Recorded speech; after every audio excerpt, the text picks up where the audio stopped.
microfones. Ora, boa tarde a todos. Muito obrigado ao sindicato e ao António Ventinhas pelo convite. Saúdo. Não se ouve? Tenho que falar mais alto, não é? Ok. Estou quase a ir de férias, portanto estou a chegar exausto a este momento. Queria saudar também os companheiros de mesa. Vou dizer apenas 2 ou 3 coisas para não tirar muito tempo a esta discussão e para não tirar muito tempo também ao meu querido amigo João Miguel Tavares, que tem coisas com certeza muito mais interessantes do que eu para dizer.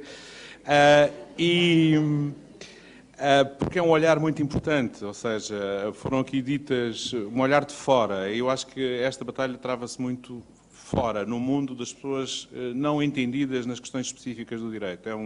É uma dimensão de comunicação essencial para o que aqui está em causa e para o que muitas vezes está em causa nestas questões ligadas à justiça em geral e, em particular, à investigação criminal. Eu vejo muito rapidamente esta questão, para quem anda nisto desde 1983, 84, como mais um episódio, desta vez um episódio muito sério, muito estruturado e com uma perigosa convergência política entre o PS e o PSD, de uma longa guerra que vem dos anos 80, pelo menos para cá, desde que o poder do Ministério Público no inquérito ficou fixado em 87, no Código de 87.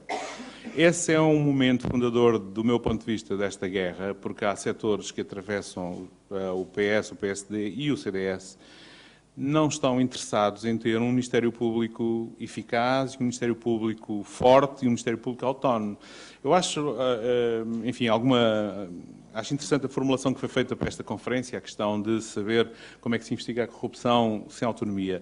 Bom, na verdade, na minha modesta perspectiva, eu penso que o Ministério Público não tem feito outra coisa nos últimos anos senão tentar investigar a corrupção da forma mais eficaz possível, com uma autonomia bastante limitada. Ou seja, para não dizer que em muitos aspectos é puramente formal. Basta pensarmos no que aqui já foi dito sobre a questão da autonomia financeira, a discussão que eu gostaria de um destes dias ter, por exemplo, com o Dr. Cunha Rodrigues sobre a questão dos meios, que é a sua velha guerra, quem assistiu a essa guerra dos meios, já não vou falar noutros aspectos, mas a questão dos meios que foi bastante diabolizado naqueles anos 80, mas que comportavam em si uma visão sobre o lugar institucional do Ministério Público e e os seus instrumentos e a sua eficácia que o obrigou a agir em determinados campos e a travar determinadas batalhas, era uma batalha essencial. Aquela foi uma batalha essencial, metaforicamente na altura colocada na questão do núcleo da assessoria técnica, por exemplo, só para dar um pequeno exemplo, mas que tem a ver com a questão essencial, tinha naquela altura e tem a ver hoje e há de ter a ver desde sempre, na questão dos meios, a questão dos peritos, sobretudo, das perícias.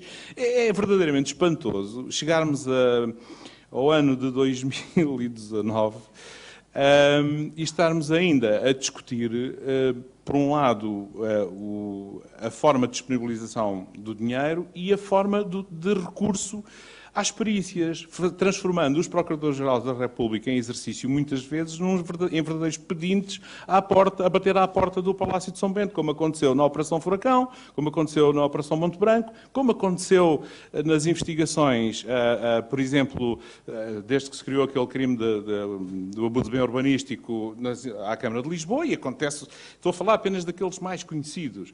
A questão dos peritos, a questão das perícias é uma questão de fronteira entre estarmos a favor da separação de poderes ou não estarmos a favor da separação de poderes, na minha opinião. Isso por um lado. E, portanto, acho verdadeiramente extraordinário, passados tantos anos, ainda estarmos a discutir, embora com algumas nuances, esta questão. Recordo, aliás, que no passado, por exemplo, isto só para... Enfim, eu acho que a perspectiva histórica aqui é fundamental, porque, enfim, na minha visão, esta é uma história basicamente, de grandes assaltos ao erário público que eu situo no tempo, facilmente, e grandes almofadas de impunidade que foram construídas. E tudo o resto é quase um bocadinho acessório.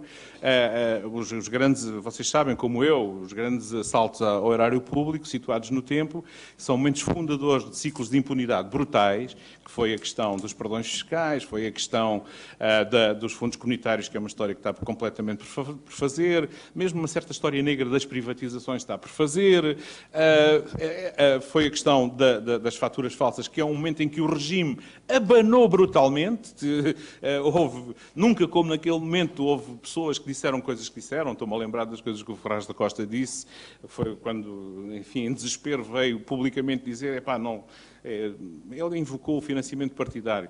Ok, podia ser invocado de outro tipo de razões, para pedir aos políticos que não exigissem tantas luvas e depois, evidentemente, fez uma declaração com um certo caráter geral e abstrato, em concreto depois não disse grande coisa. Mas foi um sinal, não disse nada mesmo, foi um sinal muito importante e, portanto, esse leque de assaltos criaram ciclos de impunidade que eu vejo como fundadores de comportamentos que assistimos hoje no tempo presente. Quando nós vemos o que se passa na Assembleia da República sobre a questão da banca, quer dizer, aquilo só é compreensível por ser uma discussão travada praticamente ou entre grupos rivais ou entre compadres. Não há outra maneira, que já se conhecem há 30 anos e há 30 anos que andam nesta festa. Portanto, quer dizer, e esses 30 anos têm a ver exatamente com coisas que aconteceram nesse momento e que criaram depois outro aspecto absolutamente perverso nesta história, e que é muito raro vermos isso discutido, que é a forma como o Poder Legislativo foi capturado e o direito público foi transformado em instrumento de criação de oportunidades de corrupção e de estrutura e de criação de mecanismos de impunidade. Foi o que aconteceu. Se pensarmos no que aconteceu, por causa desses escândalos, para evitar que governos caíssem e que pessoas e que o Ministério Público tivesse mais eficácia na investigação criminal naquela altura. Quer dizer, houve coisas que foram feitas e que ainda hoje são feitas, que são extraordinárias. Não é preciso ter uma formação jurídica muito elevada para perceber o que aconteceu, por exemplo, com a história do crime de tráfico de influências. Basta fazer uma pequena história de cruzar o crime, a criação do crime, o regresso do crime de tráfico de influências ao Código Penal, ao Código Penal em 1995, outubro de 95, com o ciclo político que tínhamos vivido até aí, para perceber, e estou a falar do crime de tráfico de influências, como vocês sabem, é um crime essencialmente político, digamos assim.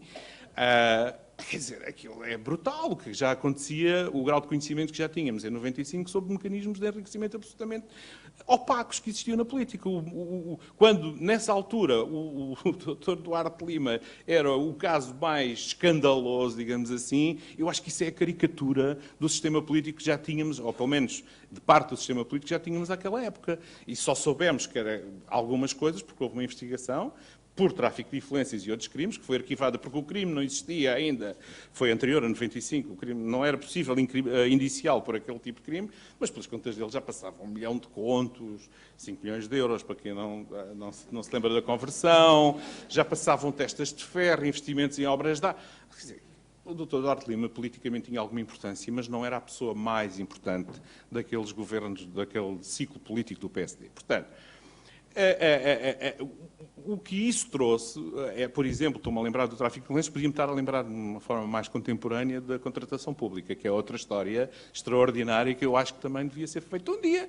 Quer dizer, um código que é feito para entrar em vigor em 2008, não entra logo em 2008, em janeiro, entra mais tarde, ninguém sabe trabalhar com aquilo, e depois começam a aparecer uma data de livros de juristas a tentarem decifrar o que é um erro ou uma omissão numa obra de empreitada, porque ninguém sabia. A verdade é essa.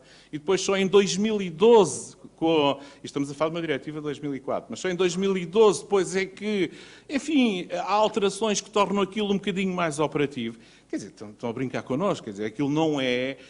Para mim, este tipo de coisas não são evidentemente inocentes. Aquele código, na minha modesta perspectiva, eu digo aqui porque não me é exigida a prova, mas um dia que me seja exigida a prova, eu não posso dizer isto, eu acho que aquele código foi preparado cirurgicamente para enquadrar um volume de obra pública que, se não fosse a crise, vinha aí, que era à volta de 20 mil milhões de euros, que era o aeroporto, TGV, etc. Portanto, e como isso não aconteceu, depois foi aplicado no parque escolar e aqui e ali, e o Estado está sistematicamente a incorrer na obrigação de indemnizações brutais. Hoje em dia, os próprios jornais estão um bocadinho sonâmbulos nisso, já só aparecem pequenas notícias sobre o valor global das condenações do Estado em processos dessa natureza. Portanto, há aqui um lado de utilização. E os exemplos, como vocês sabem melhor do que eu, podem ser muito abundantes nesta matéria. Podemos estar a falar da formulação de outro tipo de crimes também, com os quais muitos de vocês têm que lidar diariamente e sabem que é muito difícil enquadrar determinado tipo de comportamentos naquela tipificação. É certo que hoje em dia, felizmente, a realidade é bastante diferente em alguns aspectos da que se vivia nos anos 80 e nos anos 90. Porquê? Porque, apesar de tudo, quem investiga a corrupção já tem mecanismos legislativos, a Lei 5/2012, há uma série de leis com que já é possível trabalhar de uma forma mais eficaz, como temos visto, não é? Mas isso, verdade se diga, nunca foi a vontade primordial do nosso legislador. Isso, em regra, foi imposto de fora. Foi imposto pelo Greco, foi imposto pela União Europeia, foi imposto pela OCDE, foi imposto por praticamente toda a gente que estava fora desta teia de interesses. E, portanto, para mim, enquanto cidadão e enquanto jornalista interessado por estas matérias, o que eu vejo é um processo de... vejo uma enorme guerra surda que atravessa este país há 40 anos, entre setores do poder político, não estou a meter os partidos todos, nem todos os políticos neste saco, mas sei bem quem estou a meter, contra uma estrutura, contra uma magistratura que eles sabem que é essencial, que é um pilar essencial da defesa do Estado de Direito Democrático aqui e em qualquer país democrático e que tem que ser construída nessa base, mas que pode ter patamares de eficácia e que são terríveis para quem tem comportamentos delinquentes na gestão do poder, que é o que acontece em Portugal. E, portanto, eles não querem que isso aconteça. Por isso, agora, vêm com esta questão dos estatutos. Para mim, é um mistério que eu espero ver desvendado um dia destes, que é como é que é possível um Primeiro-Ministro prometer hoje, digamos assim, que na próxima legislatura vai combater a corrupção e 2 dias depois o grupo parlamentar do seu partido destrói por completo a afirmação pública desta intenção. Eu não consigo entender.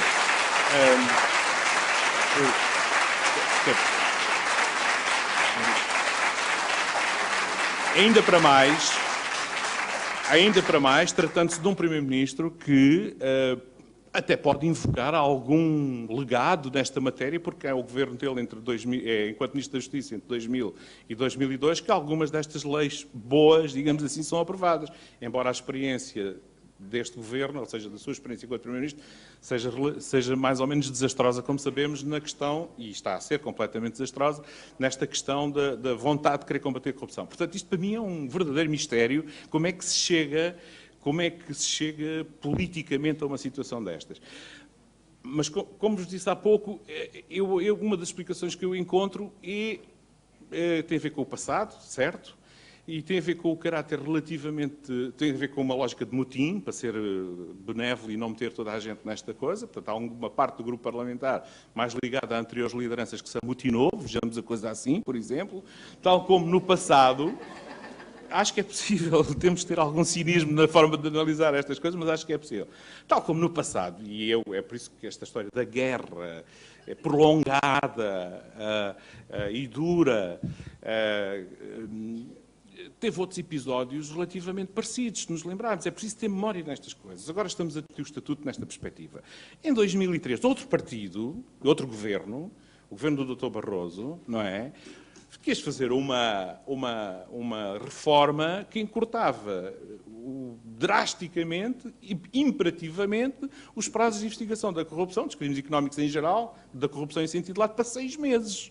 Portanto, nós, como somos muito, em alguns aspectos, temos alguma modernidade, podia ser que alguém tenha descoberto como é que é possível investigar crimes de corrupção, ainda para mais naquela altura, que havia sempre uma lógica meio arqueológica, porque o conhecimento do crime demorava sempre muito tempo a chegar às autoridades, ao Ministério Público, à polícia.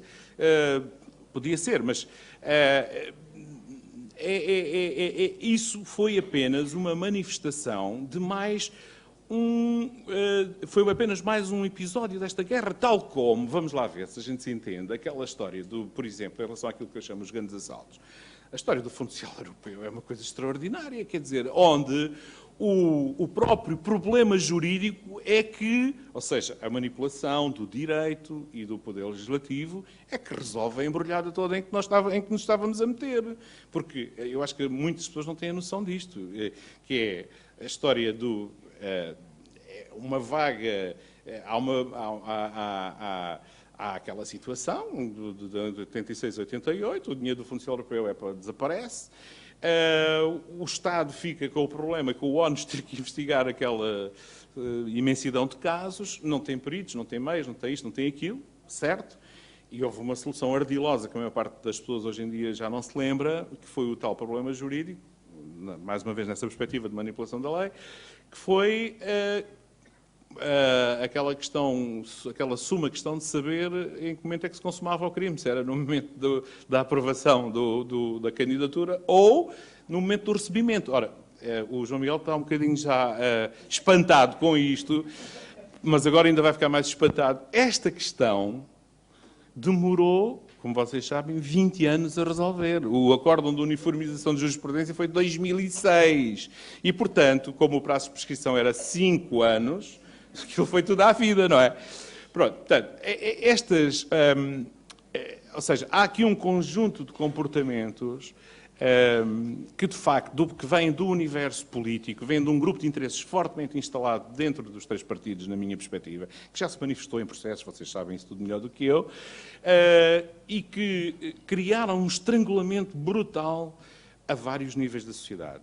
A política, ela própria, quem quer fazer política séria, tem poucas condições hoje em dia nos partidos. Reparem, há aqui coincidências que não são por acaso. Nós temos as próprias lideranças políticas, quando ganham os partidos com plena liberdade, o professor Cavaco ganhou com maiorias, teve maiorias absolutas brutais, e ganhou o partido num contexto em que teve que apanhar os cacos e, portanto...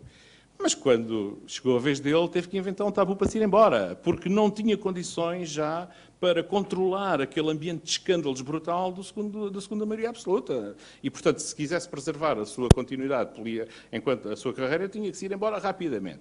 O engenheiro Guterres teve a história do panto, o Dr. Barroso fugiu para Bruxelas. Ou seja... as próprias lideranças, a partir de determinada altura, não conseguem controlar os aparelhos partidários. Não conseguem controlar a sua gula e a sua sagacidade. E os partidos têm as costas muito largas nisso, porque há mecanismos de total invisibilidade. Nem para mim é fácil descrever, porque não consigo provar, mas eu conheço e sei que houve situações, porque depois a questão do financiamento partidário é um grave problema, que tem, sobretudo, uma estrutura de angariadores, que é uma entidade, essa sim sem rosto, a doutora Maria José Morgado escreveu aquele livro muito, muito importante há uns anos, chamado A Corrupção, o Crime Sem Rosto. Realmente, como sabem, é um crime sem rosto, mas depois há 10 milhões de rostos de vítimas, que somos todos nós. E, portanto, o financiamento partidário tem esse problema, não é? Que é ter uma estrutura de angariadores, que são as pessoas ligadas ao aparelho, as pessoas mais importantes, ligadas ao mundo dos negócios, etc., que angariam uma brutalidade de dinheiro, do qual 15% ou 20%, 30%, 40% na boa, chega realmente aos cofres dos partidos e financia as campanhas e o seu funcionamento. Os partidos, se vocês verificarem bem, estão sempre falidos, em regra. As contas que apresentam é de falência sistemática, mas, no entanto, a desproporção é total com o dinheiro que realmente são cifras negras, mas é angariado. E há escândalos internamente conhecidos e que não se consegue demonstrar, de pessoas que tinham grandes poderes na organização das sedes e do funcionamento dos aparelhos partidários, etc., que tiveram que ser despedidos. Eu conheço um caso concreto no Partido Socialista, a partir de determinada altura, porque aquilo tornou-se incomportável, mas o homem, quando saiu, estava riquíssimo, comprou quintas em todo lado, e os altos dirigentes do Partido Socialista, todos eles, os líderes até, tiveram que ficar todos, inclusive é o que o despediu, teve que ficar muito caladinho, porque aquilo era um escândalo para dentro do próprio Partido Socialista e para a imagem pública do Partido Socialista. Portanto, há um pano de fundo de uma lógica, da minha perspectiva, de gestão delinquente do poder, com uma dupla contabilidade, uma dupla moral, uma dupla verdade, que está a inquinar isto tudo. E está a inquinar, sobretudo, a relação com a justiça e com a justiça criminal, com a investigação criminal. E é isso que provoca estes ciclos sistemáticos de problemas com o estatuto, com a lei orgânica disto, com a lei orgânica daquilo, porque é nestes momentos que alguns desses poderes se manifestam dentro dos grupos parlamentares ou mesmo nos governos. Não vou falar de um governo muito conhecido que teve uma delinquência absoluta ao mais alto nível, porque isso é redundante, que acaba por ser essa a origem deste problema. Acaba por ser essa a origem do facto escandaloso e que não incomoda ninguém na esfera política, que eu acho uma coisa absolutamente escandalosa, que é o facto do Ministério Público, por exemplo, ter a estrutura, ter o nó górdio, ter esta, mesmo um quadro de relativa num quadro relativamente bom, ter os problemas que tem ao nível da autonomia financeira, mas, por exemplo, a Polícia Judiciária, curiosamente, a Unidade de Combate à Corrupção, a UNCC, está confrontada com uma asfixia de meios absolutamente escandalosa. Ninguém se incomoda com isto. E não é possível combater a corrupção só com o Ministério Público ou só com a polícia, como vocês sabem. Não é? Portanto, o que se está a passar é de uma enorme gravidade neste país. Vamos entrar numa campanha eleitoral. Espero que isto, enfim, se discuta realmente. Enfim, pronto, já estava à espera da vossa gargalhada. Mas espero que haja hipótese de discutir um bocadinho disto, porque o que se está a passar é de uma enorme gravidade. Ninguém quer realmente combater a corrupção neste país. Vivemos um tempo de silêncio total nesta matéria, apenas quebrado, felizmente, por estes ciclos extraordinários em 2 dias, vir um antigo presidente dizer que há uma epidemia de corrupção. Se fosse outro, estava a ser imediatamente diabolizado pelo poder político em funções, porque não podemos dizer mal de nós próprios, temos de ser patriotas, e, portanto, falar que os generalianos ainda têm alguma respeitabilidade junto dos partidos, e, portanto, pode dizer que há uma epidemia de corrupção, e depois vem o GREC, de facto, dar um cartão vermelho absoluto ao estado das coisas. E, portanto, o que aqui se passa, e vou já acabar para não vos maçar, há realmente aquela coisa, aquela história do mito de Sísifo, do homem que leva a pedra e a pedra cai e não sei o quê. Aqui o que se passa realmente momento é que alguém está a empurrar a pedra cá para baixo, mas de maneira a que ela esmague o homem. O homem é o Ministério Público, acho eu. Portanto, obrigado.